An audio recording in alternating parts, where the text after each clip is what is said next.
اللهم صل على محمد وآل محمد اللهم صل. بسم اللہ الرحمن الرحیم. الحمد للہ وکفی وسلام علی عبادہ الذین اصطفی.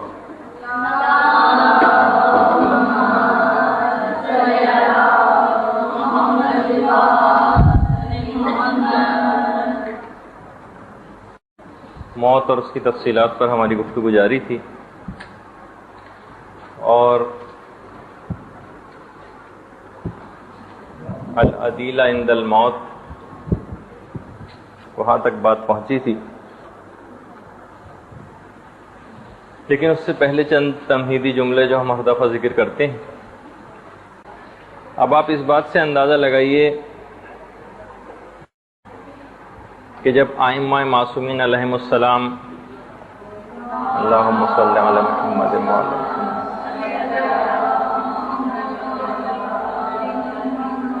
جب یہ لوگ کس انداز سے آخرت کی تیاری کرتے تھے، تو اب ہماری ذمہ داری آخرت کی تیاری کے سلسلے میں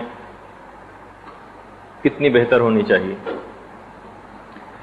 روایت میں جملہ یہ ملتا ہے، اور باقاعدہ بہار الانوار میں پورا ایک واقعہ ہے چوتھے امام سے مروی، کہ ایک راوی ہیں ظاہری نے دیکھا کہ چوتھے امام بہت شدید بارش میں کچھ سامان اپنی پیٹھ پر لادا ہوا ہے اور تیزی کے ساتھ جا رہے ہیں. ظاہری نے پوچھا کہ مولا اتنی سخت بارش میں آپ کہاں جا رہے ہیں؟ کہا کہ میں ایک سفر پر جا رہا ہوں اور یہ سامان سفر ہے میری پیٹھ پر.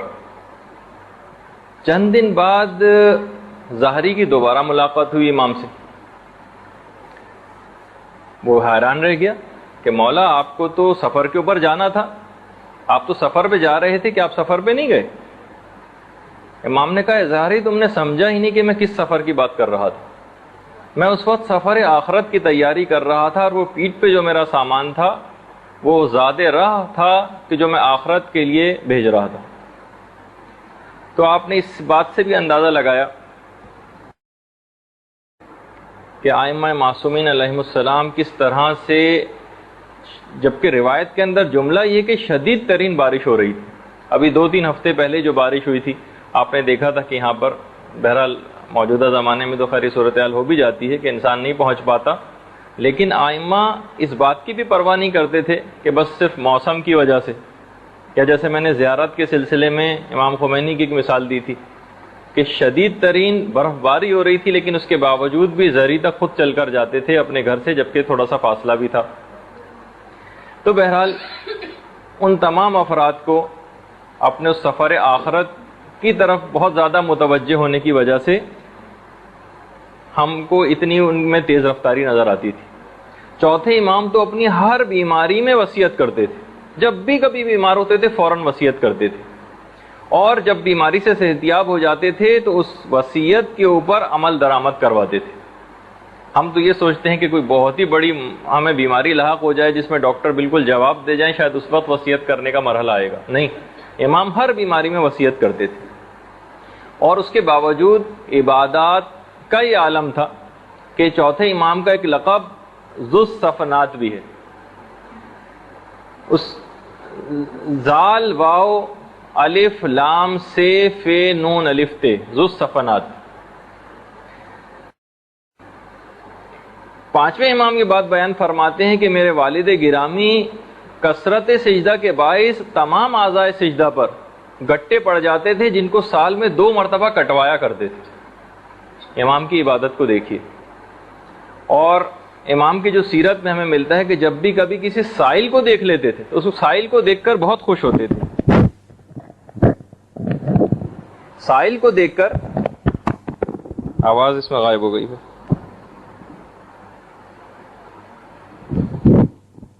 سائل کو دیکھ کر امام بہت زیادہ خوش ہوتے تھے اور کہتے تھے کہ یہ وہ شخص ہے کہ جو میرا زاد آخرت اٹھا کر آخرت کی طرف لے کر جا رہا ہے.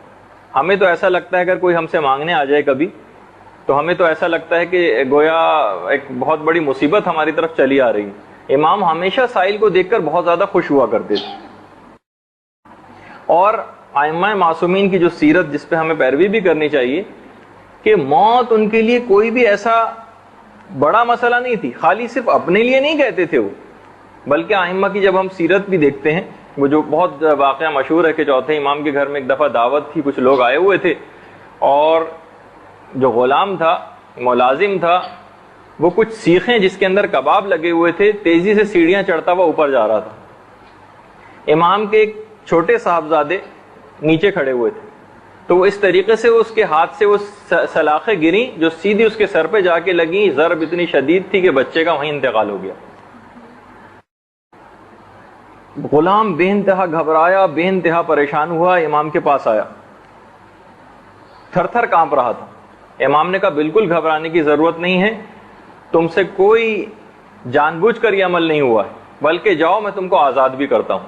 اور امام نے اسی وقت غلام کو آزاد کیا اور نارمل طریقے سے اپنے بچے کی تجہیز و تکفین میں مصروف ہو گئے۔ ایک اور صاحبزادے کی امام کی جب رحلت ہوئی تو امام نے اس قدر صبر و ضبط کا مظاہرہ کیا، اس قدر صبر و ضبط کا مظاہرہ کیا کہ جو لوگ تھے ان کو حیران ہونے لگے کہ مولا آپ اتنے صبر کا مظاہرہ کر رہے ہیں کہ لگ رہا ہے کہ آپ کو اپنے بیٹے کی موت پر کوئی تکلیف ہی نہیں ہوئی۔ امام نے کہا دیکھو یہ ایک واقع ہونے والی چیز تھی جو واقع ہو کر رہے گی، ہمیں پتہ ہے کہ خدا کی طرف سے، مفہوم امام کا یہ تھا کہ ہمیں پتہ ہے کہ خدا کی طرف سے موت کا ایک وقت مقرر ہے، یہ چیز واقع ہونی تھی جو واقع ہو کر رہی، تو ہم پہلے سے ان سب چیزوں کے لیے تیار ہوتے ہیں۔ امام کی سیرت خالی یہ نہیں کہ ان کی اپنی ذات کی ہم معجزات کے طور پر پیش کر رہے ہیں، بلکہ یہ ایک ایسی چیز ہے جس میں مسلسل اس سیرت کے اندر پیغام ہے کہ ان کے ماننے والوں کو بھی اس سیرت کو اپنانے کی کوشش کرنی چاہیے۔ خود بہاری کے اندر یہ واقعہ ہے انہی ظاہری سے، جن کا بھی میں نے بارش والا جو واقعہ جن سے نقل کیا، ظاہری نے ایک دفعہ امام کو زنجیر و سلاسل، ہتھ کڑیوں اور بیڑیوں کے اندر مبتلا پایا۔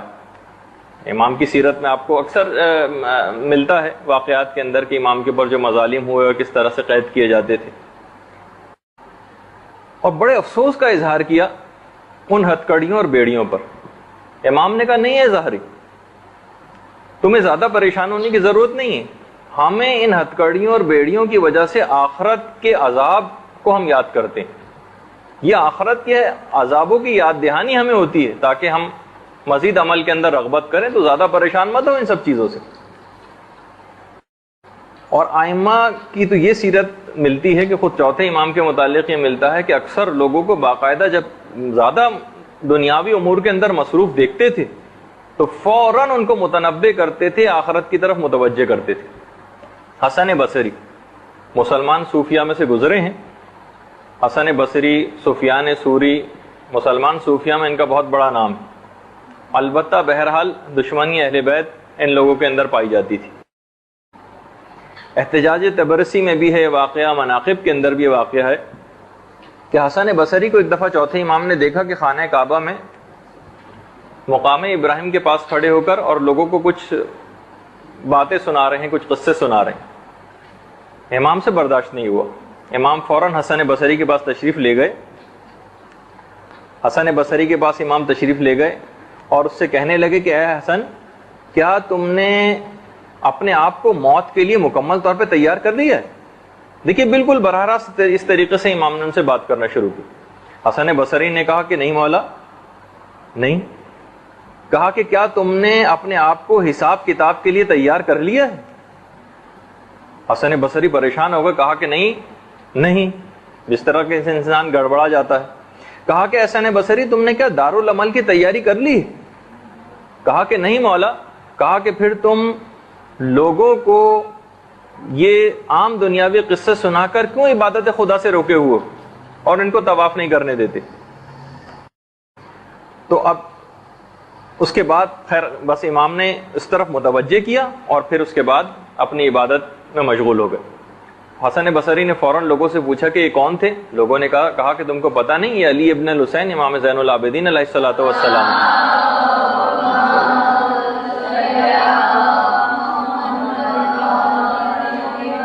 تو اس پر قرآن کی آیت بھی حسن بصری نے پڑھی کہ بے شک خدا نے کچھ بعض کی ذریت کو بعض کے اوپر فضیلت دی.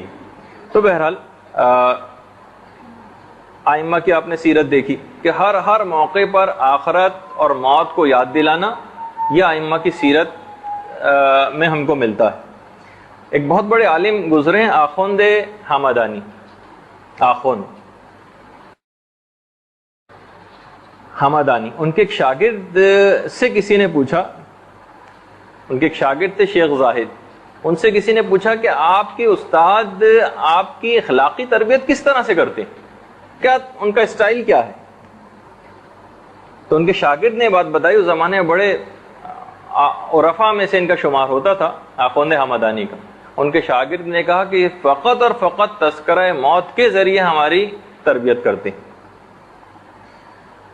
دیکھیے مومن کی بھی علامتوں میں سے ایک علامت یہی ہے کہ وہ ہمیشہ مومن آخرت کا انتخاب کرتا ہے.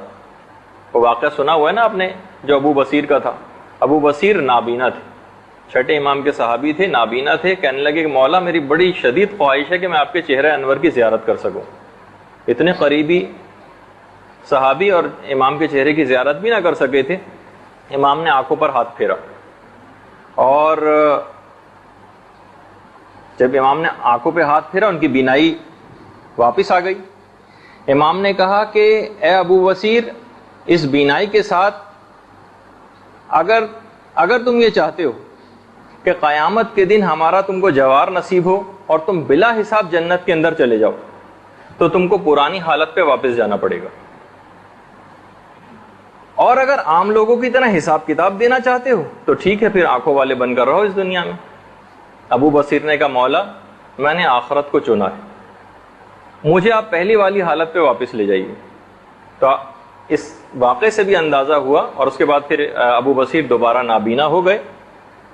اس سے بھی پتہ یہ چلا کہ کبھی بھی اس طرح سے دین اور دنیا میں ٹکراؤ ہو جائے اور آخرت کا کوئی چناؤ کرنے کی ضرورت پیش آئے تو مومن کا شمار ان میں ہونا چاہیے جو ہمیشہ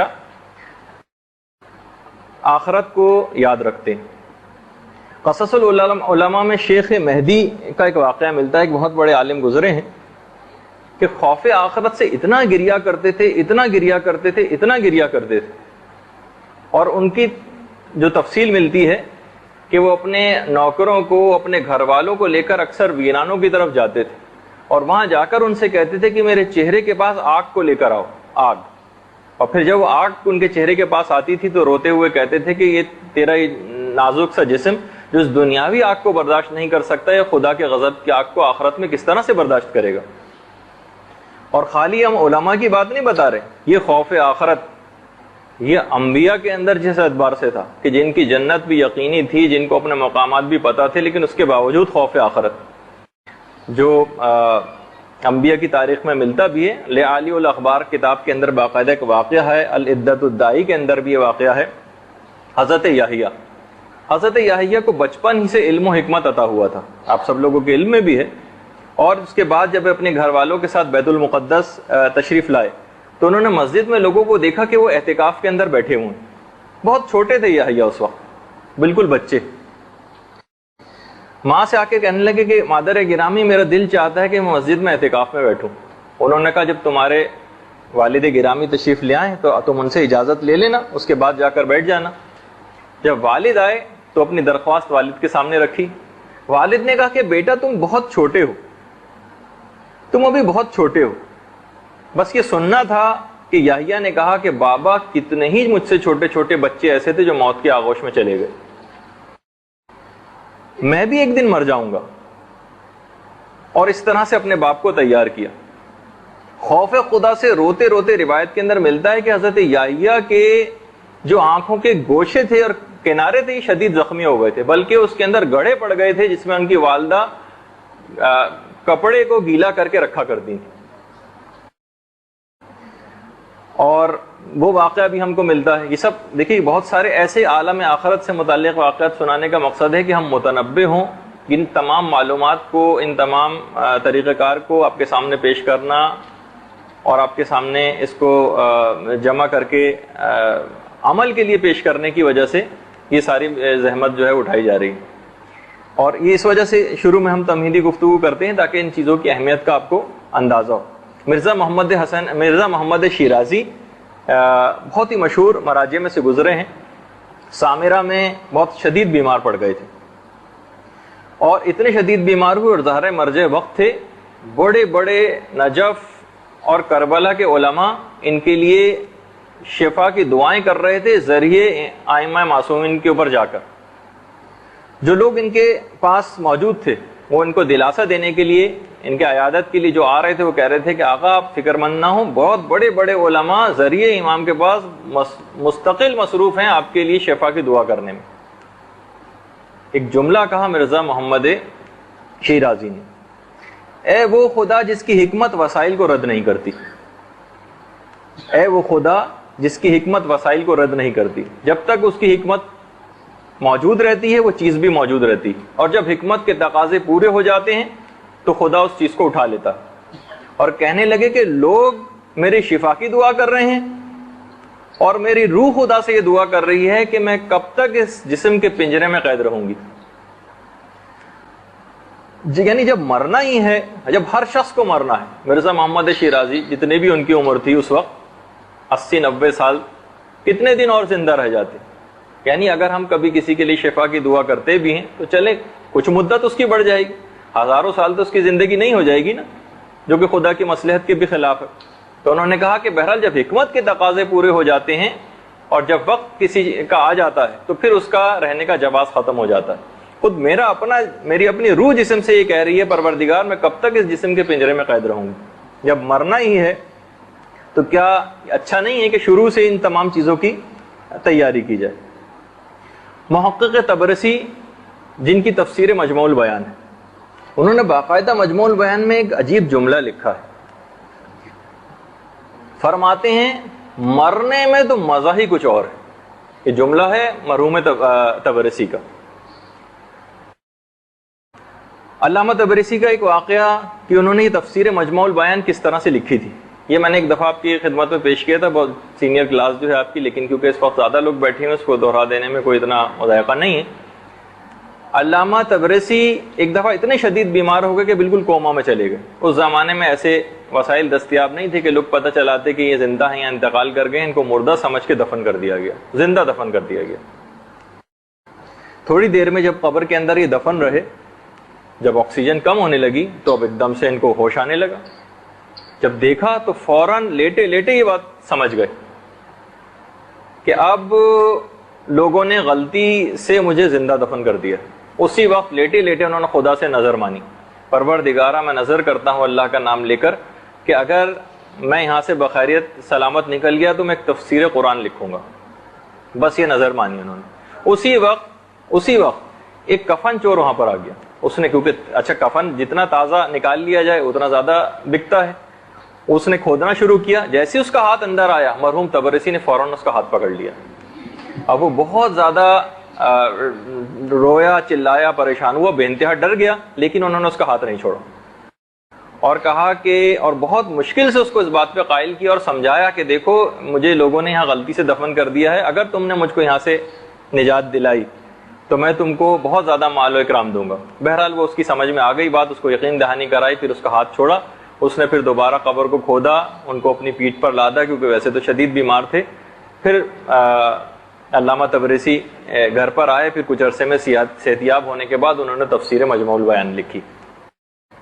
دیکھیے اس وقت بھی ان کا جو زندگی مانگنا تھا خدا سے، وہ بھی تفسیر قرآن لکھنے کی انہوں نے نظر کی.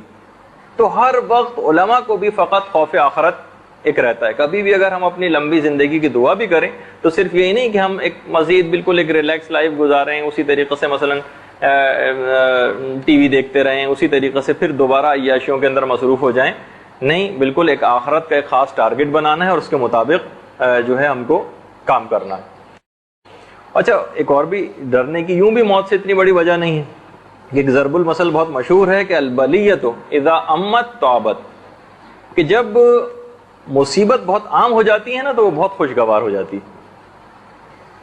اچھا دیکھیے ایک بات اور بس اس سلسلے میں تھوڑی سی ذکر کر دی جائے. عام طور پر لوگ ایک چیز سمجھتے ہیں اس کو میں بہت احتیاط سے ذکر کروں گا اس بات کو، کیونکہ اس کا کوئی سوء استفادہ نہ کرے اس سے، اور ہو سکتا ہے کہ میں اتنا اس کو واضح بھی نہ کر پاؤں کہ کیا صحت کے اصولوں کی پاسداری کرنے سے کسی کی عمر طویل ہو سکتی ہے؟ دیکھیے، ہمارے دماغ میں شاید یہ خیال آئے کہ جو ہر لحاظ سے حفظان صحت کے اصولوں کی پاسداری کرتے ہیں ان کی عمر کو طویل ہونا چاہیے، لیکن ہم دیکھتے ہیں کہ دنیا میں اربوں انسان ایسے ہیں کہ جن کو صحت کے کسی ایک اصول کا بھی پتہ نہیں، اور وہ بالکل کسی چیز کا خیال نہیں کرتے، نہ پانی بوائل کر کے پیتے ہیں، نہ کسی طریقے سے کوئی اور حفظان صحت کے کسی اصول کا ان کو پتہ ہے، لیکن ان کی عمریں بھی بہت طویل ہوتی ہیں۔ تو اصل بات فقط یہ ہے کہ دیکھیے، ہمیں تو خدا کی طرف سے بہرحال حکم یہی ہے کہ ہم پوری اپنی احتیاط کریں، صحت کا خیال رکھیں، ہمیں اپنے کام کو کرنا ہے، اس میں کسی کوئی تساہلی نہیں برتنی۔ البتہ یہ ضرور ہے کہ یہ سب چیزیں ہم حکم خدا کے تحت کریں تو، لیکن ہمیں بہرحال نظر یہی آتا ہے کہ دنیا میں اربوں انسان ایسے ہیں کہ جنہیں کسی بھی اصول کا جو کہ خیال نہیں کرتے، لیکن اس کے باوجود بھی ان کو کچھ بھی نہیں ہوتا اور ان کی عمر ویسے ہی بہت زیادہ طویل ہوتی۔ اچھا، اب دیکھیے، بہرحال ہمیں اس دنیا کے اندر زندگی گزارنی ہے، اور ایک ایک لمحہ جو یہاں پر ہے اس سے اپنے آخرت کی جو کھیتی ہے اس کو کشید کرنا۔ الیوم یوم العمل ولا حساب وغدن حساب ولا عمل۔ آج عمل کا دن ہے، حساب کا دن نہیں، کل لیکن حساب کا دن ہوگا، عمل کا نہیں۔ تو جتنا بھی ہو سکے اپنے زاد آخرت کو انسان بڑھاتا جائے۔ شب عاشور امام حسین علیہ الصلوۃ والسلام،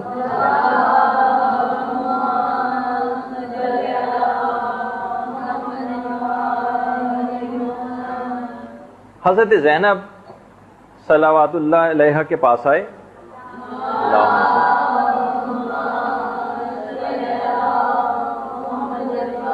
کہنے لگے، پیاری بہن صبر کرو، نانا رسول اللہ، بابا علی، ماں زہرا اور بھائی حسن سب مجھ سے بہتر تھے لیکن سب چلے گئے، میں بھی چلا جاؤں گا، لہذا تم صبر کرو۔ تو بہرحال بحیثیت بھائی کے بہن کو اس انداز سے دلاسا دیا کہ جب دنیا میں احمد مرسل نہ رہے کون رہے گا، تو بہرحال امام کو بھی جانا ہی تھا۔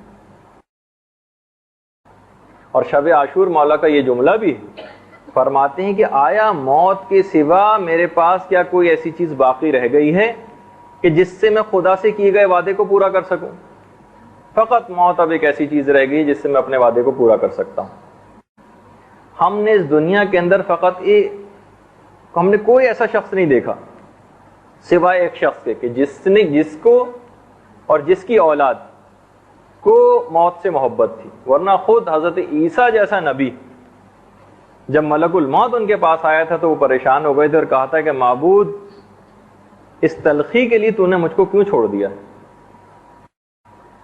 بہرحال اگر اہل بیت نہ ہوتے تو یہ فرق کسی کو سمجھ بھی نہ آتا، یہ تو بس اسی شخص کی شایان شان تھا جس نے خون میں ڈوب کر بہرحال کامیابی کا کنارہ لگایا تھا۔ پیغمبر اسلام اتنا زیادہ لوگوں کے اندر شوق آخرت کو بیدار کرتے تھے کہ باقاعدہ روایتوں کے اندر یہ جملہ ملتا ہے کہ لوگ خودکشی کے متعلق سوچنے لگے تھے، اور اس کے بعد پھر خودکشی کی مذمت پہ آیات قرآنی وغیرہ نازل ہوئی تھی اور لوگوں کو اس گناہ کے متعلق متنبہ کیا گیا تھا۔ لیکن وہ شوق آخرت ان معنوں میں کہ بہرحال یہ چیزیں سب موت کے بعد ہی ملنی ہیں، تو لوگ موت کو اتنا زیادہ محبوب رکھنا شروع کر دیے تھے جس سے ہم بہت زیادہ ڈرتے ہیں۔ بس اب ہم اس کی تمہید کے بعد اب آ جاتے ہیں اپنے اس موضوع کے اوپر جس کو ہم ایک مرحلے وار مکمل کر رہے ہیں۔ جو پچھلی دفعہ جو بات گزری تھی 5 تقریباً ہم نے وہ باتیں بیان کر دی تھیں کہ جس سے اس بات کا شدید خطرہ ہے کہ کسی کا خاتمہ خراب نہ ہو جائے، یعنی پوری زندگی ایمان کے ساتھ گزارتے گزارتے ایسا موقع پیش آ جائے کہ ایمان ہاتھ سے نکل جائے۔ تو یہ نہیں ہے کہ ایمان ہاتھ سے نکل ہی کے ضرور رہے گا، نہیں، بس یہ چیزیں ہیں، ان کی پاسداری کیجیے۔ ساری چیزوں تو بتا دی گئی، اپنے آپ کو صرف ان چیزوں سے بچانا ہے، اور کچھ ان اعمال کا بھی ہم اگر آج موقع ملا تو تذکرہ کر دیں گے، ورنہ اگلی دفعہ جو آج کا جو باقی ماندہ درس ہے وہ، اور اس کے بعد ملک الموت کی آمد کی تفصیلات انشاءاللہ وہ بیان کریں گے۔ اب آ جائیے نمبر 6۔ 5 تو چیزیں بیان ہو گئی تھیں، کہ برے لوگوں کی صحبت. چلے جو بھی اپنی ترتیب ہے اس کے بعد اگلا اس کا نمبر لکھیے. وہ ہے، ویسے تو خدا اس گناہ سے سب کو محفوظ رکھے، قتل کرنا. قاتل کو سوء خاتمہ کا شدید خطرہ ہے. چھٹے امام یہ بیان فرماتے ہیں قاتل کے سلسلے میں، فرماتے ہیں قاتل مومن کے قاتل سے تم جس طرح مرنا چاہو مرو، یہودی مرو، نصرانی مرو، مجوسی مرو، تمہیں مسلمان کی موت نصیب نہیں ہوگی.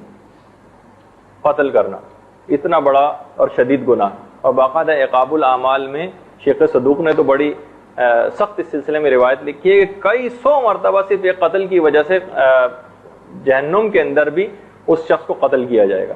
شاید 500 دفعہ کا تذکرہ ہے کہ صرف قتل کا جو اس کا گناہ ہوگا اس کے عذابوں کے ساتھ ساتھ اس کی ایک سزا یہ ہوگی کہ 500 مرتبہ اس کو قتل کیا جائے گا.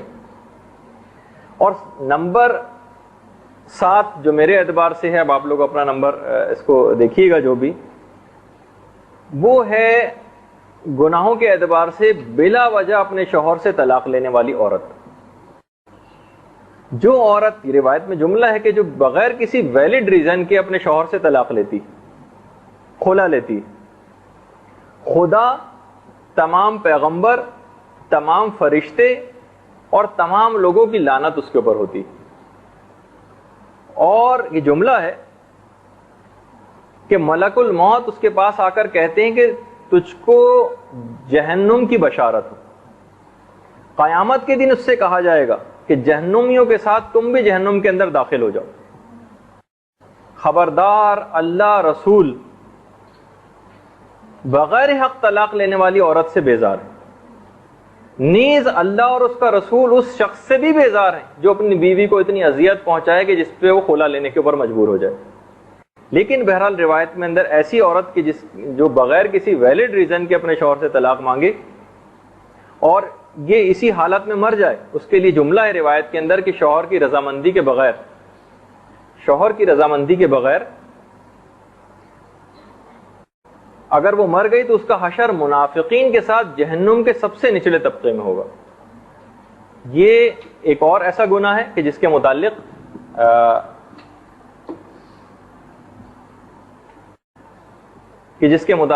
بہت زیادہ احتیاط کی ضرورت ہے.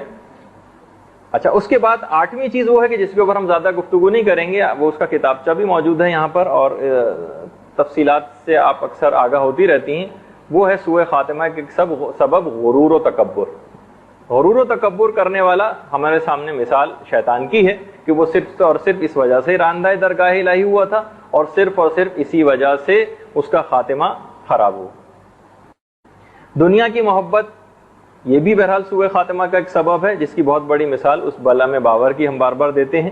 اس کے لیے بھی یہی ہے کہ خواہشات نفسانی اس کے اندر وَاتَّبِعْ هَوَاهُ، جو قرآن کی ایک آیت ہے کہ اس کے اندر خواہشات نفسانی نے بہت غلبہ کر لیا تھا جس کی وجہ سے اس کا انجام خراب ہوا. اچھا، اس کے بعد ایک اور علماء نے ایک اور سبب لکھا ہے، وہ ہے اعتقادی جڑوں کا بہت کمزور ہونا.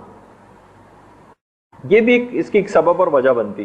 لیکن جملہ ہے کہ تھوک سے چپکائی گئی چیز ایک پھونک سے جو ہے وہ ہٹ جاتی، جس کو اس طریقے سے دیوار پر چپکایا گیا ہو. جب بھی کبھی ہم دیکھتے ہیں لوگوں کے ساتھ، اور قرآن کی آیتیں بھی ہیں، جب بھی کبھی ان کے اوپر خدا کی طرف سے نوازشات ہوتی ہیں تو قرآن کہتا ہے کہ وہ کہتے ہیں ربی اکرمن، خدا نے ہمیں بڑی عزت دی. لیکن جیسی ان سے وہ آسائشیں واپس لی جاتی ہیں وہ فوراً کہتے ہیں ربی اہانن، خدا نے ہم کو ذلیل کر دیا. فوراً حرف شکایت زبان کے اوپر لے کر آ جاتی ہیں. اعتقادی جڑوں کا کمزور ہونا، یعنی جیسی خوشحالی رخصت ہوئی اس کے ساتھ ساتھ ان کا ایمان بھی رخصت ہو گیا. اور ہمیں ملتا ہے کہ امام حسین علیہ الصلوۃ والسلام فرماتے تھے کہ الہی رضن بقضائک، پروردگار تیرے کے تمام فیصلوں کے اوپر میں دل سے راضی ہوں. رضن بقضائک، اور قتل ہو جانا میرے اور تیرے درمیان جدائی نہیں ڈال سکتا اور نہ ہی میرے دل میں تیری محبت کم ہو سکتی. یہ امام حسین کا جملہ ہے. یعنی یہ نہیں کہ ہمارا لگاؤ فقط اور فقط خدا سے اس وقت تک رہے جب تک کہ ہمیں سہولیات اور آسائشیں اور نعمتیں خدا کی طرف سے ملتی رہیں، اور جہاں ہی آزمائشوں کا دور شروع ہوا وہیں ہم خدا سے حرف شکایت زبان پر لانے لگیں. اس کا مطلب یہ ہے کہ اعتقادی جڑیں کمزور ہیں, اور جب کبھی وہ موقع پیش آئے گا مرنے سے پہلے, اس وقت کیونکہ کمزور اعتقاد تھے تو کہیں ایمان ہاتھ سے نہ نکل جائے. اس کے بعد یعنی کہنے کا مقصد یہ ہے کہ ہمارا جو اعتقاد اور ایمان ہے وہ فقط اور فقط زمان و مکان اور خوشحالی کا مرہون منت نہ ہو. اس کی مضبوط اعتقادی جڑیں وہ کرنی پڑیں گی اور وہ عمل سے پیدا ہوتی ہیں. اس کے بعد اب آ جائیے اگلا نقطہ کہ جس کے تحت کسی بھی شخص کا خاتمہ خراب ہو سکتا ہے. اس میں علماء نے لکھا وہ ہے نظر بازی, بری نگاہ نامحرم کے اوپر ڈالنا. باقاعدہ تفسیر روح البیان میں ایک واقعہ لکھا گیا ہے 3 بھائیوں کا جو کہ مؤذن تھے مسجد کے اندر. ایک بھائی نے 10 سال تک مؤذن کے فرائض انجام دیے, دوسرے بھائی نے مؤذن کے فرائض انجام دیے, تیسرے بھائی کی جب باری آئی تو اس نے مؤذن بننے سے انکار کر دیا, نہیں مانا. لوگوں نے پیسے بڑھائے کہ بھائی تم تھوڑے پیسے اور لے لو لیکن مؤذن بن جاؤ, تمہارے 2 بھائی بھی 20 سال تک یہاں پہ مؤذن رہے ہیں. اس نے کہا نہیں. پھر بہت مشکل سے صرف ایک شرط پہ مانا کہ میں مسجد کی مینار پر چڑھ کر اذان نہیں دوں گا. لوگوں نے جب بہت پوچھا تو کہا کہ صرف اس اذان کی وجہ سے میرے بھائی سوء خاتمہ کا شکار ہوئے, مینار پر چڑھ کر اذان دینے کی وجہ سے. کہنے لگا کہ میرے پہلے بھائی کا جب انتقال کا وقت قریب آیا تو اس کو جب ہم نے سورہ یاسین کی تلاوت اس کے سامنے کرنی شروع کی تو اس نے جھڑک دیا, کہا کہ قرآن وران کیا بیکار چیز ہے, قرآن وران سامنے مت پڑھو. اچھا, اسی انداز میں اس کا خاتمہ ہو گیا. دوسرے بھائی کے ساتھ بھی بالکل ایسے ہی موقع پیش آیا, ایسے ہی واقعہ پیش آیا. اس نے بھی قرآن پڑھنے سے انکار کر دیا, ائمہ معصومین کے نام لینے سے انکار کر دیا. کہنے لگا یہ دونوں بھائی مرنے کے بعد اپنے اپنے اوقات میں میرے خواب میں آئے تھے اور کہا تھا کہ ہمارا خاتمہ خراب ہونے کے اور عذاب خدا کے اندر گرفتار ہونے کی وجہ یہ تھی کہ جب بھی ہم مینار کے اوپر چڑھتے تھے تو جو اطراف کے گھر ہوتے تھے اس میں نامحرموں کے اوپر نگاہ ڈالا کرتے تھے. اس کا یہ ہم کو عذاب اور خمیازہ بھگتنا پڑا کہ وقت انتقال ہمیں یہ سب چیزوں سے کراہیت محسوس ہو رہی تھی اور ہمارا انجام خراب ہوا. تو بہرحال یہ جو روایتوں کے اندر بہت زیادہ جملہ بھی ملتا ہے نا, یہ جملہ ملتا ہے نا کہ شیطان کے زہر آلودہ تیروں میں سے ایک تیر ہے یہ نظر. اچھا, اس کے بعد اب آ جائیے, یہ بھی ایک گناہ ہے, اس سے اپنے آپ کو بہت زیادہ بچانے کی ضرورت ہے. اس کے بعد آ جائیے اگلا مرحلہ اور وہ ہے مال کی شدید محبت. شدید محبت مال کی, یہ ہم بہت اخلاق کے اندر پڑھتے بھی ہیں اور ہم اب تو یہ کہنے لگیں کہ بھئی اب مال کی شدید محبت اس وجہ سے کہ ہمیں مال کی بہت زیادہ ضرورت بھی. یقیناً ضرورت انسان کو مال کی ہوتی ہے, لیکن اتنی شدید محبت. شہید دستغیب شیرازی نے ایک واقعہ لکھا ہے اپنی کتاب میں کلیجی فروش کا, کہ جو اپنے جتنی بھی دن بھر کی کمائی ہوتی تھی اس کو ایک تھیلی میں جمع کر کر کے رکھتا رہتا تھا. حالت احتضار میں جب تلقین پڑھنے کا مرحلہ آیا اور اس کے سامنے تلقین پڑھوانی شروع کی تو جیسے ہی اماموں کے نام آتے تھے اس کی زبان رک جاتی تھی. بہرحال کچھ حکم خدا ایسا ہوا کہ اس کی موت ٹل گئی اور وہ دوبارہ صحت یاب ہو گیا. لوگوں نے اس سے پوچھا کہ ساری زندگی تم اماموں کا نام اتنا لیتے رہے اور بڑھ بڑھ کے نعرے لگاتے رہے, لیکن جب اماموں کا نام لینے کی باری آئی تو تمہاری زبان وہاں پہ آ کر لڑکھڑا جاتی تھی اور تم رک جاتے تھے, ایسا کیوں ہوتا تھا؟ کہنے لگا کہ جیسے ہی میری زبان پہ ائمہ کے نام جاری ہونے لگتے تھے میرے سامنے ایک شخص آ جاتا تھا جس کے ہاتھ میں میری وہ تھیلی ہوتی تھی اور کہتا تھا دیکھو اگر خبردار اگر تم نے نام لیا تو میں تمہاری اس تھیلی کے اوپر قبضہ کر لوں گا اور یہ پیسے میں تم سے چھین لوں گا. کیونکہ مجھے اپنے اس پیسے سے شدید محبت تھی تو میں اس کا نام لینے سے رک جاتا تھا.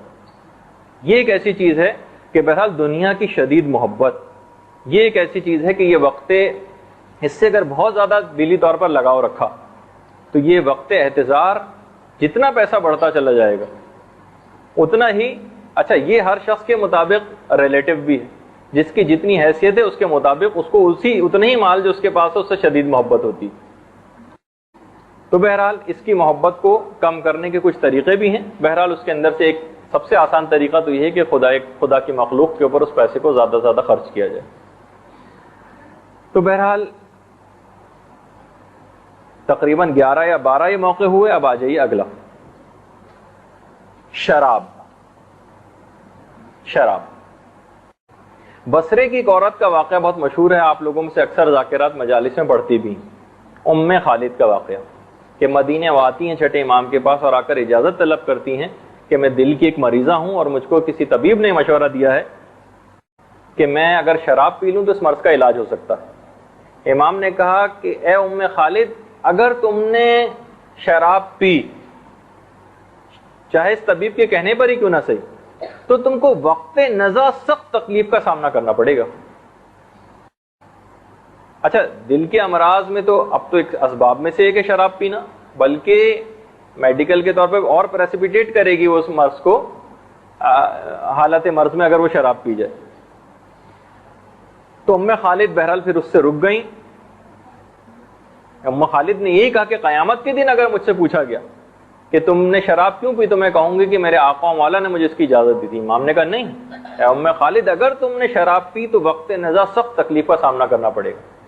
اور بہرحال پھر انہوں نے شراب نہیں پی. اور جیسے میں نے پچھلی دفعہ بھی ایک دفعہ اس میں عرض کیا تھا کہ غالباً شراب کے متعلق کہ اگر کسی نے ایک قطرہ بھی پیا اور وہ بلا توبہ اس دنیا سے چلا گیا تو اس کا خاتمہ خراب ہوگا. اور وہ روایت آپ پچھلے درس میں سن چکی ہیں کہ شدید پیاس اس کے اوپر مسلط کی جائے گی. اس کے بعد اگلا گناہ کہ جس کی وجہ سے کسی بھی شخص کا خاتمہ خراب ہو سکتا وہ ہے مومن کو طعنہ دینا. کتنی معمولی سی بات ہے ہمارے نزدیک یہ، لیکن اس کا عذاب کتنا محیط ہو جاتا ہے سب چیزوں کے اوپر. چھٹے امام جعفر صادق علیہ الصلوۃ والسلام فرماتے ہیں کہ جو شخص بھی مومن کو طعنہ دیتا ہے اور اس کی آبرو ریزی کرتا ہے، اس کے گناہ دوسروں کو بتاتا ہے، اسے برائیاں کر کے کسی دوسرے کو ذلیل کرتا ہے، تو وہ بدترین موت مر کے رہے گا. بدترین موت اس کی آئے گی، جو کہ خود جس کا دوسرے الفاظ میں ہم کہیں گے اس کا خاتمہ خراب ہوگا، سوء خاتمہ اس کو نصیب ہوگا. مومن کو طعنہ دینا. اب ہمارے پاس اتنا وقت نہیں ہے کہ ہم ان سب چیزوں کی تفصیل میں جائیں گناہوں کی، بس اب آپ یہ نوٹ کرتی جائیے اور اس سے اپنے آپ کو بچاتی جائیے، تاکہ وقت مرگ ایک بہت ہی بڑا مسئلہ کہ ساری زندگی جو ہم محنت کرتے رہے کہیں وہ عین وقت مرگ ایمان ہاتھ سے نہ چلا جائے. اچھا، اس کے بعد ہے نافرمانی والدین. سوء خاتمہ کا ایک بہت بڑا سبب جس کے متعلق ہم کئی دفعہ ذکر بھی کر چکے ہیں، بہت دفعہ اس کے متعلق باتیں آ چکی ہیں. تو بس یہ آپ نوٹ کیجئے، اس کے فوراً بعد ہم اگلے پوائنٹ کے اوپر جاتے ہیں. نماز میں سستی کرنا. بہت دیندار لوگ بھی ہوتے ہیں تو اکثر ان کی بھی نماز فجر قضا ہو ہی جاتی. یہ بھی نماز میں سستی کرنے کے مترادف ہے اور ایسے اشخاص کا بھی خاتمہ خراب ہو سکتا ہے. اس میں کسی بھی قسم کا دیر سے سونا یا کوئی عذر یا بعد میں افسوس کرتے رہنا، یہ آپ مت سمجھیے کہ یہ کوئی اتنے قابل قبول عذر ہوں گے. تمام پوری آج تک ہم نے کسی کو نہیں دیکھا کہ جس کا امتحان سونے کی وجہ سے رہ گیا ہو، کیونکہ وہ اس کو اہمیت دے رہا ہوتا ہے. آج تک ہم نے نہیں دیکھا کہ وہ سونے کی وجہ سے کسی کی فلائٹ مس ہو گئی ہو، لیکن نمازیں قضا ہو جاتی ہیں، اس کے اوپر بعد میں ایک ہلکا سا افسوس کرتے ہیں اور اس کے بعد قضا انجام دینی شروع کر دیتے ہیں. نہیں جی ہاں، یہ ایک پورا ایک الگ ایک ہمارا ایک اس کے موضوع پر ایک پچھلے جو درس ہوئے ہیں اس کے اندر بھی بہت ساری باتیں آئی ہیں، لیکن اس کو انشاءاللہ کسی بھی وقت ہم الگ سے مکمل کریں گے، کیونکہ ابھی بہت ساری چیزیں ہمیں بیان کرتے جانا ہے کہ نماز اس کے بہت سارے طریقے بھی ہیں. ان میں سب سے اچھا طریقہ ہے رات کو جلدی سونے کی عادت ڈالنا. ویسے ایک آیت بھی ہے جو مفاتی کے اندر بھی ہے غالباً، وہ اگر سونے سے پہلے اگر وہ آیت پڑھ لی جائے تو جس وقت چاہے انسان بیدار ہو سکتا ہے، جو بھی اپنے دماغ میں ٹائم سیٹ کرے. لیکن بہرحال اس کی آہستہ آہستہ اس کی عادت ڈالی جائے گی، لیکن سب سے بہتر یہی ہے کہ انسان جلد سونے کی عادت ڈالے. پھر اس کے بعد ایک اور ہے جس کو ہم ہیڈنگ تو یہی ڈالیں گے کہ مسائل فقہ کی عدم واقفیت.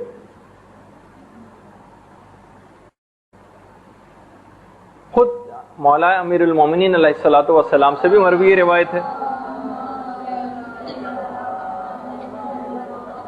کہ جو شخص بھی نماز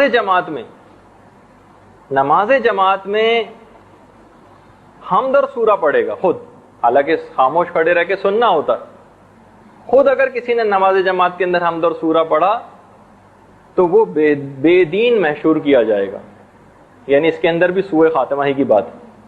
اس کے بعد اگلا ایک ہے مومن کے دل کو تکلیف پہنچانا، اس سے بھی خاتمہ کسی کا بھی خراب ہو سکتا ہے۔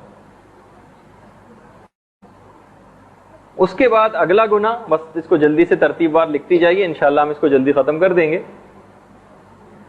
پے در پہ گناہ کرنا، ایک کے بعد ایک گناہ، ایک کے بعد ایک گناہ، جس طرح کے عام طور پر ہماری زندگی اسی کے اندر بسر ہو رہی ہے۔ دیکھیے جب بھی ہر گناہ کے بعد توبہ کی بڑی تاکید آئی، ہر گناہ کے بعد انسان توبہ کرے، ہر گناہ کے بعد توبہ کی تاکید اس وجہ سے ہے کہ ورنہ اگر پورا دل تاریک ہو گیا کسی کا تو پھر اس کے اوپر کوئی بھی چیز اثر نہیں کرتی۔ دیکھیے جس وقت بھی انسان گناہ کرتا ہے نا، میں آپ کو خاص بات بتاؤں، اس کو اگر آپ توجہ سے سن لیں، خاص بات یہ ہے کہ جب بھی آپ کوئی گناہ کرتی ہیں نا تو آپ کا ایمان بالکل نکل کر الگ کھڑا ہو جاتا ہے، بالکل اس وقت بے ایمان انسان ہوتا ہے، ایمان اس کے اندر ذرا سا بھی موجود نہیں ہوتا۔ دیکھیے شیخ بہائی نے اپنی کتاب کشکول کے اندر بہت سارے ایسے واقعات لکھے ہیں جو لوگوں کے ساتھ حالت احتضار میں پیش آئیں، کہ ساری زندگی جس چیز کے اندر انسان مبتلا رہا ہے وقت انتقال وہی چیزیں اس کی زبان پر آئیں۔ مثلا اکثر گلوکار اپنا گانا گاتے گاتے اس دنیا سے گئے، کچھ اور ان کے دماغ میں آتا ہی نہیں، جو چیز ان کی زبان پہ زیادہ رہی۔ بہت سے افراد نامحرموں کا نام لیتے لیتے جن سے عشق و عاشقی کے اندر وہ مشغول ہوتے رہتے اس دنیا سے چلے گئے۔ خاتمہ بالسو، یعنی خدا کا نام اور سب چیزوں کا نام ان کی زبان پہ ہونا چاہیے تھا، لیکن وہ نامحرموں کا نام لیتے لیتے اس دنیا سے گئے۔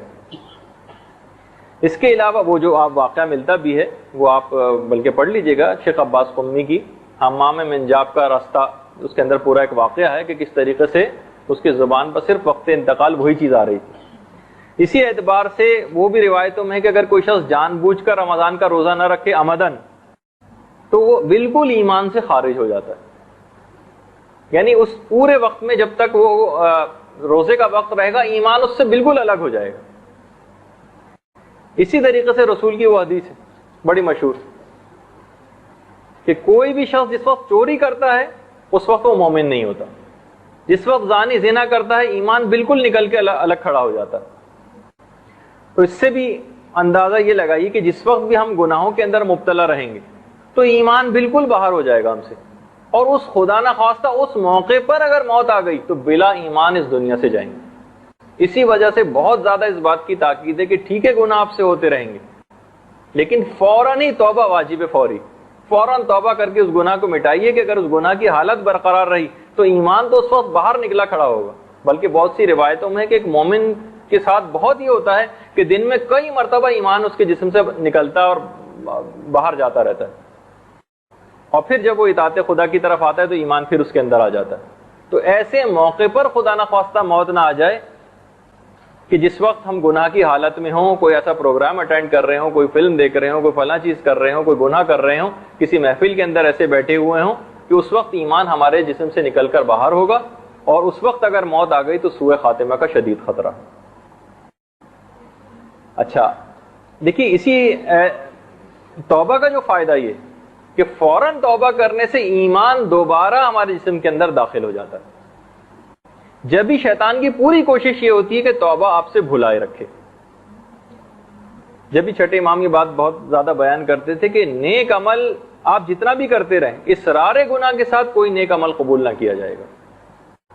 یہ ایک بہت ہی اہم ترین چیز ہے۔ ایک عالم عارف گزرے ہیں جن کا نام ہے شیخ بہاری۔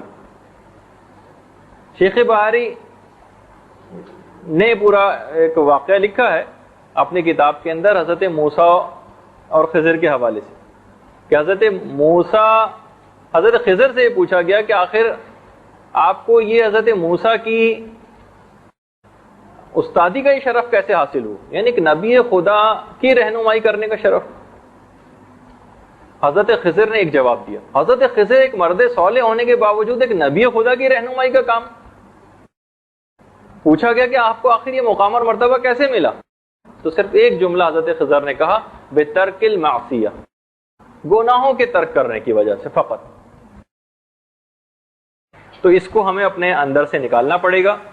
اچھا، اب یہ جتنے گناہوں کا ایک کوٹ ہمارے اوپر جمع ہوتی چلی جا رہی، آخر کون سے ایسے ہم طریقہ کار کو اختیار کریں کہ ہم تھوڑے چھوٹے سے عمل سے بہت بڑے بڑے اپنے گناہوں کو، بہت بڑی تعداد میں گناہوں کو ختم کروا سکیں؟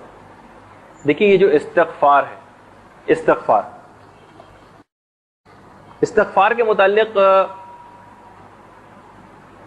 کچھ استغفار ایسے ہیں جو میں ابھی آپ کی خدمت میں پیش کر رہا ہوں، جو علماء نے بتائے ہیں، اور اس کے اوپر آپ عمل کرنے کی کوشش کریں.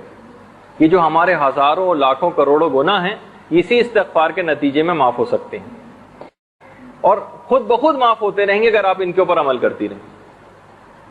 نمبر 1، الاستغفار بعد صلاۃ العصر، نماز عصر کے بعد استغفار پڑھنا. امام صادق علیہ الصلوۃ والسلام یہ بات بیان فرماتے ہیں کہ جو شخص بھی نماز عصر کے بعد استغفار کو پڑھے گا اور 70 مرتبہ استغفر اللہ ربی واتوب الیہ پڑھے گا، یا صرف استغفر اللہ بھی 70 مرتبہ عصر کی نماز کے بعد، غفر اللہ لہ 700 ذنب، خدا اس کے 70,000 گناہ اسی وقت معاف کر دے گا. نماز عصر کے بعد 70 مرتبہ صرف استغفر اللہ کہنا 70,000 گناہوں کو معاف کرواتا ہے. دیکھیے، کیونکہ گناہوں کا ایک ایسا انبار ساری زندگی میں ہم جمع کرتے ہیں، اسی وجہ سے اتنا زیادہ ان چیزوں کا ثواب بھی بتایا گیا ہے. ایک تو استغفار ہو گیا یہ. دوسرا استغفار ہے الاستغفار دبر کل فریضۃ. پانچویں امام محمد باقر علیہ الصلوۃ والسلام بیان فرماتے ہیں کہ جو شخص بھی ہر نماز کے بعد پہلو بدلے بغیر استغفر اللہ الذی لا الہ الا هو الحی القیوم ذو الجلال والاکرام واتوب الیہ پڑھے، جو آپ تعقیبات نماز میں پڑھتی بھی ہوں گی، صرف 3 دفعہ یہ جملہ پڑھ لینا تمام گناہ اس کے معاف کر دیتا ہے، خواہ وہ سمندر کے برابر کیوں نہ ہو. یہ دوسرا طریقہ ہے، استغفر اللہ الذی لا الہ الا هو الحی القیوم ذو الجلال والاکرام واتوب الیہ. ہر نماز کے بعد صرف 3 دفعہ پڑھنے سے پانچویں امام فرماتے ہیں کہ نماز پوری زندگی کے گناہ. دیکھیے، ہم اس میں آپ وہ یاد رکھیے کہ ہم کس موضوع کے تحت گفتگو کر رہے ہیں، کہ گناہ جو ہیں یہ سوء خاتمہ کی طرف لے جاتے ہیں. تو اگر ہم استغفار ساتھ ساتھ کر کے اس کو مٹاتے جائیں تو یہ خود بخود ہمیں وہ خطرہ ٹلتا جائے گا. نمبر 3، الاستغفار عند القیام من ای مجلس.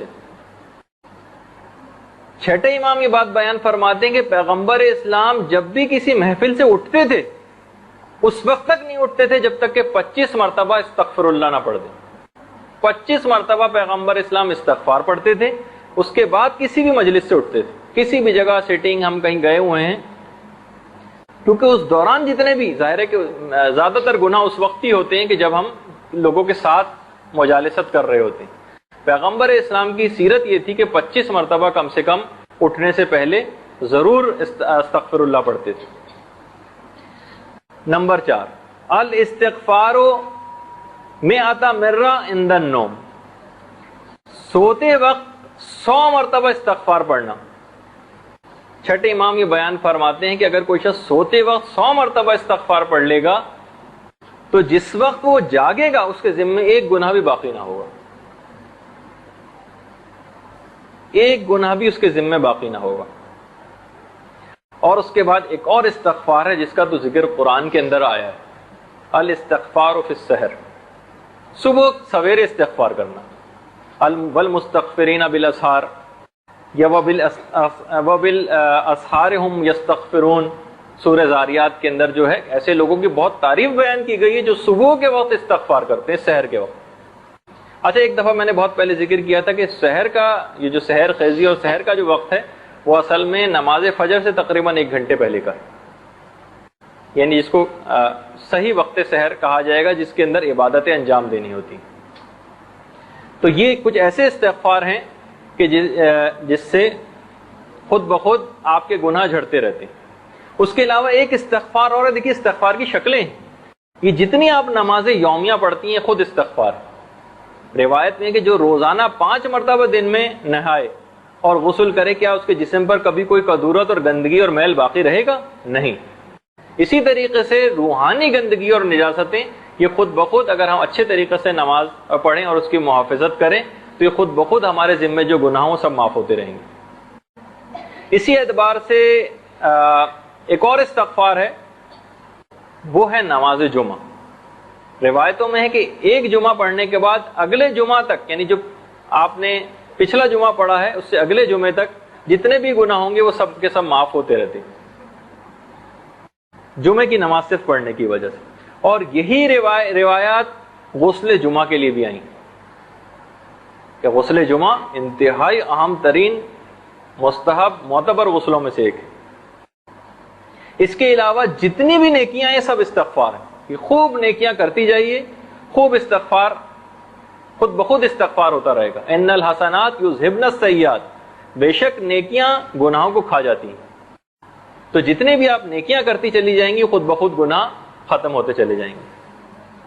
تو دیکھیے یہ سب آپ کے سامنے یہ طریقہ کار پیش ہوئے. توبہ، یہ جو ہم جتنا استغفار اور توبہ کی ابھی بات کر رہے ہیں، اس کا ایک فائدہ یہ ہے کہ اس کو کرنے والا، توبہ کو بار بار انجام دینے والا، اس سے خود بخود ایک تو گناہ کم ہوتے جاتے ہیں. پھر وہ جو آپ آیت سنتی ہیں ان اللہ یحب التوابین، خدا محبت کرنے لگتا ہے توبہ کرنے والوں کے ساتھ.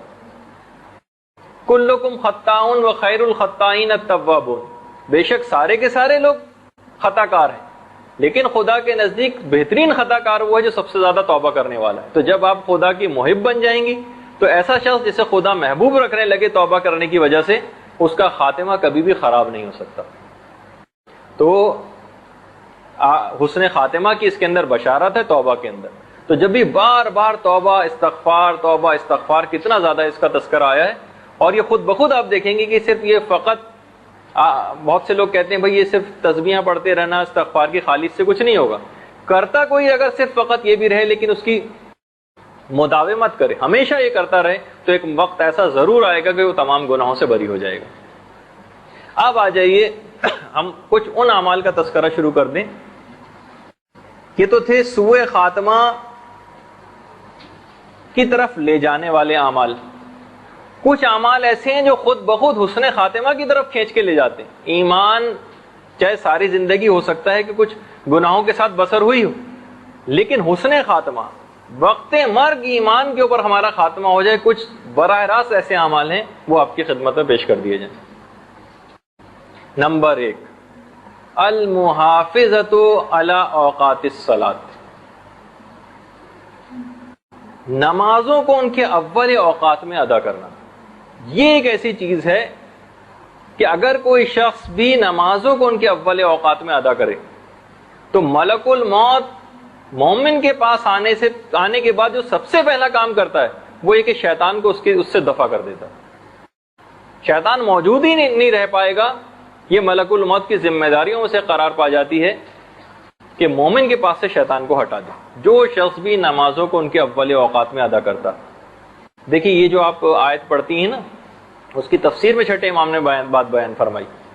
کون سی آیت؟ فویل للمصلین، تباہی اور بربادی جہنم کا گڑھا ہے ان نمازیوں کے لیے، الذین هم فی صلاتہم ساہون، جو نمازوں میں سستی سے کام لیتے ہیں.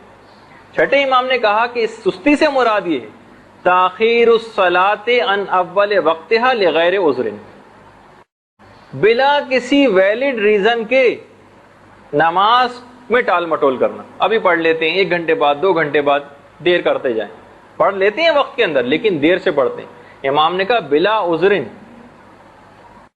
لغیر عذر، بغیر کسی عذر کے تاخیر الصلاۃ ان اول وقت، اول وقت سے تاخیر کر کے پڑھنا. یہ اس کے اندر اس آیت کی تفسیر میں امام نے بات بیان فرمائی.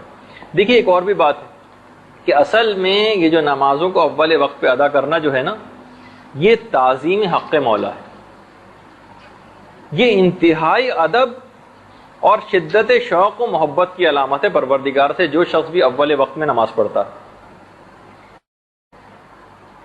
اور جو بلا عذر دیر کرتا ہے اس کے معنی ہے کہ اس کو خدا سے دلچسپی نہیں، اور اندرونی طور پر اس کو ایک ریپلجن محسوس ہو رہی ہے، یعنی کراہیت سی ہو رہی ہے نماز پڑھتے، اس وجہ سے وہ ٹالتا ہے۔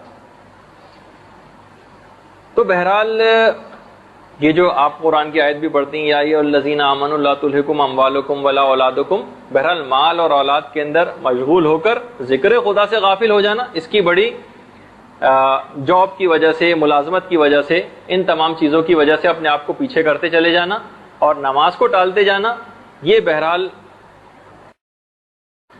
اس کے اندر آ جائے گا کہ ہم نماز کے اندر سستی سے کام لے رہے ہیں۔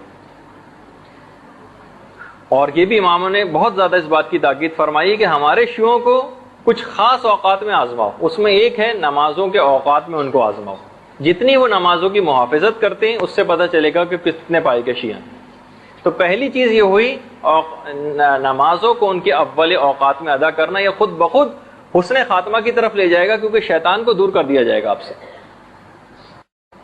اس کے بعد نمبر 2، دوام تسبیح زہرا صلوات اللہ علیہا۔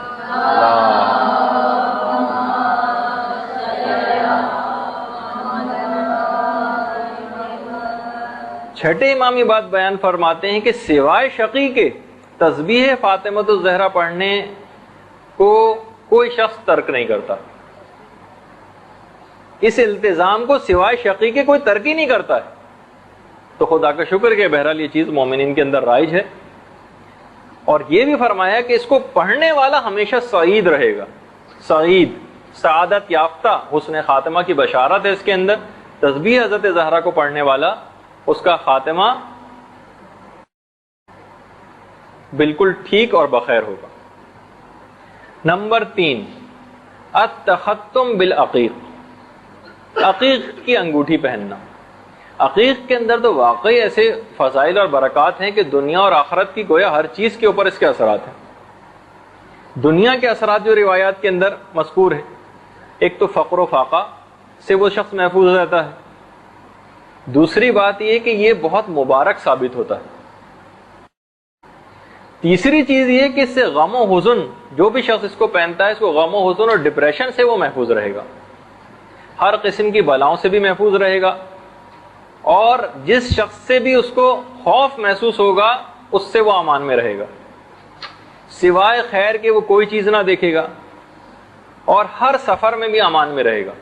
باقاعدہ معصومین کے پاس لوگ آتے ہیں کہ مولا ہم نے فلاں جگہ ویرانے کے اندر ایک شخص کی لاش پڑی دیکھی، امام نے کہا کہ جاؤ جا کر دیکھ کر آؤ کہ اس کے ہاتھ میں عقیق کی انگوٹھی ہے یا نہیں۔ لوگوں نے آ کے بتایا کہ نہیں مولا عقیق کی انگوٹھی تو نہیں تھی۔ کہا کہ اگر اس کے ہاتھ میں عقیق ہوتا تو اس طرح سے نہ مارا جاتا، ایکسیڈنٹل اموات سے بھی بہرحال یہ بچاتا ہے۔ اور بہت سی روایت میں تو یہاں تک بات آئی ہے کہ وہ ہاتھ جس میں عقیق کی انگوٹھی ہوگی وہ ہاتھ کٹنے سے اور خون نکلنے سے محفوظ رہے گا، اور وسعت رزق اور حاجت براری کے لیے بھی بہت زیادہ مجرب ہے عقیق کا پہننا۔ اچھا، اب یہ تو دنیا کی باتیں تھیں عقیق سے متعلق، آخرت کی باتوں میں سے ایک فوائد میں سے ایک یہ کہ ایک تو نفاق سے وہ شخص بری ہو جاتا ہے، منافقت اس میں سے ختم ہو جاتی، دوسرا حسن خاتمہ کی بشارت اس کو ملے گی، حسن خاتمہ یہ بھی ہے روایت میں۔ دیکھیے ہم حسن خاتمہ ہی کو تو بیان کر رہے ہیں نا، اور خدا کو وہ ہاتھ اٹھا ہوا دعا کے لیے بہت پسند ہے کہ جس ہاتھ میں عقیق ہو، وہ یعنی دعا وہ اس کی ضرور قبول ہو جائے گی۔ اس ہاتھ کو جہنم کی آگ چھو نہ سکے گی جس ہاتھ میں وہ عقیق پہنتا تھا، اور ایک رکعت نماز عقیق کی انگوٹھی کے ساتھ بغیر عقیق کی انگوٹھی پہنے 1000 رکعت نماز سے افضل۔ فروع کافی میں بھی، ثواب الاعمال میں بھی یہ بہت زیادہ روایتیں سلسلے میں آئی ہیں۔ باقاعدہ کچھ لوگوں نے آ کر معصومین سے ڈاکوؤں کی بھی شکایت کی تھی، آج کل بھی خیر ڈاکو جگہ جگہ ہیں، تو امام نے معصوم نے کہا کہ تم عقیق کیوں نہیں پہنتے، کیونکہ ہر بلا سے انسان کی حفاظت کرتا ہے۔ اچھا، ایک اور چیز ہے کہ جو چوتھے امام نے ایک الگ سے چیز بتائی، کہ اگر پیغمبر اسلام کا نام اور مولا کا نام عقیق کی انگوٹھی کے اوپر کندہ کروا دیا جائے، یعنی اس طرح سے اگر لکھا ہو مثلا محمد پھر آگے نبی اللہ یا پھر علی ولی اللہ، اس طرح سے بھی اگر لکھوا دیا جائے تو وہ بری موت سے چوتھے امام کہتے ہیں کہ وہ شخص محفوظ رہے گا اور وہ ہمیشہ دین فطرت ہی کے اوپر مرے گا۔ جی اب یہ اس کا ہم ایک اور اس کی اصل تفصیل ہم اس وقت بتائیں گے، خاص عبارت جس وقت دفن کے مرحلے تک ہم پہنچیں گے اس وقت عقیق کا ایک خاص ایک بہت ہی بڑا فائدہ، اتنا بڑا فائدہ آپ کی خدمت میں پیش کیا جائے گا کہ جس سے سوال منکر و نکیر ہی سمجھنے کے لحاظ سے ساقط ہو جائے گا اور وہ عقیق خود بخود جواب دے گا آپ کی طرف سے۔ وہ ایک خاص طریقہ آیت اللہ خوئی نے لکھا ہے، انشاءاللہ ہم دفن کے موقع پر اس کو پیش کریں گے۔ اس کے بعد اب آ جائیے، یہ کتنے طریقے ہوئے؟ 3۔ نمبر 4، المداومۃ علی دعاء الغریق، دعائے غریق کو ہمیشہ پڑھنا۔ چھٹے امام یہ بیان فرماتے ہیں کہ جو شخص بھی یہ والی دعا پڑھے گا، یعنی یہ یا اللہ ہو یا رحمان ہو یا رحیم یا مقلب القلوب ثبت قلبی علی دینک، اگر آپ اپنے لیے پڑھ رہی ہیں اور اگر اجتماع کے لیے اور سب کے لیے تو ثبت قلوبنا علی دینک، یہ والی دعا پڑھنا۔ اس کا ایک نام دعائے حزی بھی بہت سی کتابوں میں، البتہ دعائے حزی ایک اور دعا بھی ہے، لیکن دعائے غریق اور دعائے حزی یہ دونوں مترادف ناموں کے اندر استعمال ہوتی ہیں۔ تو وہ شخص کے جو روزانہ اس دعائے غریق کو پڑھتا رہے گا اس کا بھی حسن خاتمہ ہوگا، روایت کے اندر۔ نمبر 5، ہر نماز کے بعد 10 مرتبہ تسبیحات 4 پڑھنا، ہر نماز کے بعد 10 مرتبہ تسبیحات 4 پڑھنا حسن خاتمہ نصیب کروائے گا۔ نمبر 6، ذی قعدہ کی پہلی تاریخ کی جو نماز ہے، ماہ ذی قعدہ کی پہلی تاریخ کی نماز، یہ آپ کو مفاتیح میں بھی مل جائے گی اس کا طریقہ۔ رسول اسلام فرماتے ہیں کہ جو شخص بھی اس نماز کو پڑھے گا اس کی توبہ فوراً قبول ہو جائے گی، اس کے گناہ سارے معاف ہو جائیں گے، ایمان پر اس کا خاتمہ ہوگا اور اس کا دین اس سے سلب نہ کیا جائے گا، قبر اس کی بہت فراخ ہو جائے گی، اس کے والدین اور اولاد کی بھی مغفرت ہو جائے گی اور روح نہایت آسانی اور سہولت کے ساتھ اس کے جسم سے نکل جائے گی۔ باقیات الصالحات کے اندر باقاعدہ شیخ عباس قمی نے مفاتیح الجنان کے اندر بھی اس چیز کو لکھا ہے، تو آپ اس کے اندر بھی پڑھ سکتی ہیں۔ ماہ ذی قعدہ کی پہلی تاریخ کی نماز اور اس کے ذیل کے اندر پیغمبر اسلام کی یہ حدیث بھی، اس کے اندر بھی حسن خاتمہ ہے جو بھی ماہ ذی قعدہ کی پہلی تاریخ کو یہ نماز پڑھے گا۔ نمبر 7، بکثرت درود پڑھنا، درود بھیج دیجیے محمد۔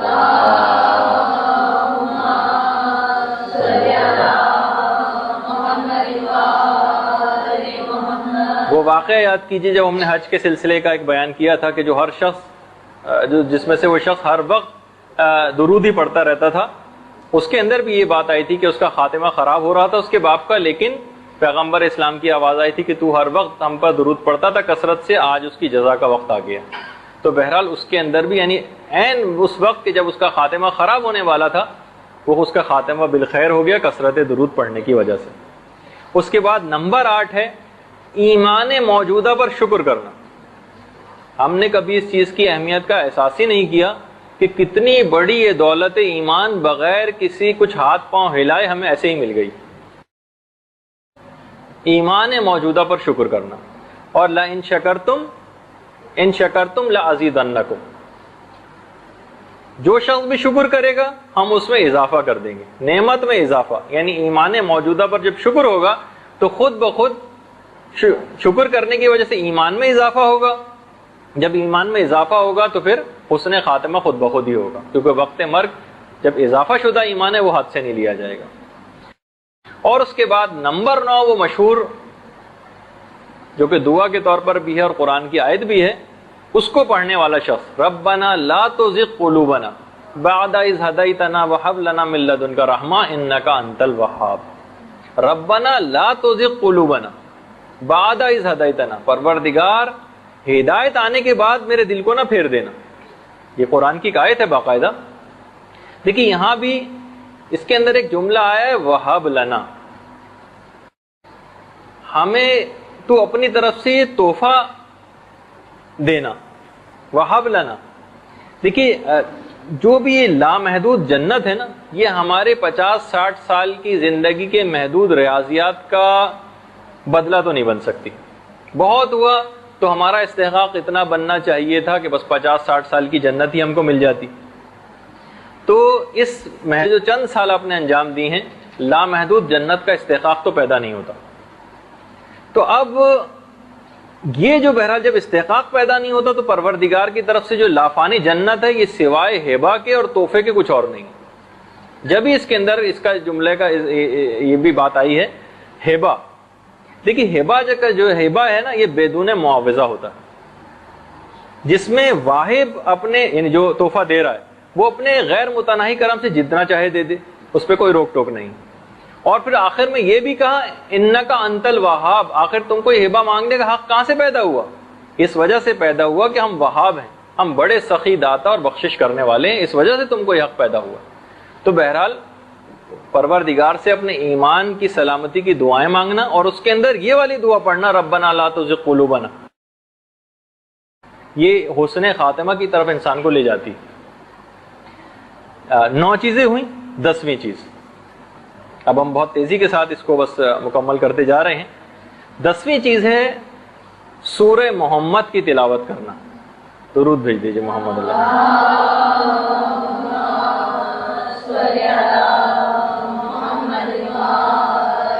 چھٹے امام یہ بات بیان فرماتے ہیں کہ جو شخص بھی سورہ محمد کی تلاوت کرے گا وہ مرتے وقت ہر قسم کے شک اور ریب سے بری ہو جائے گا.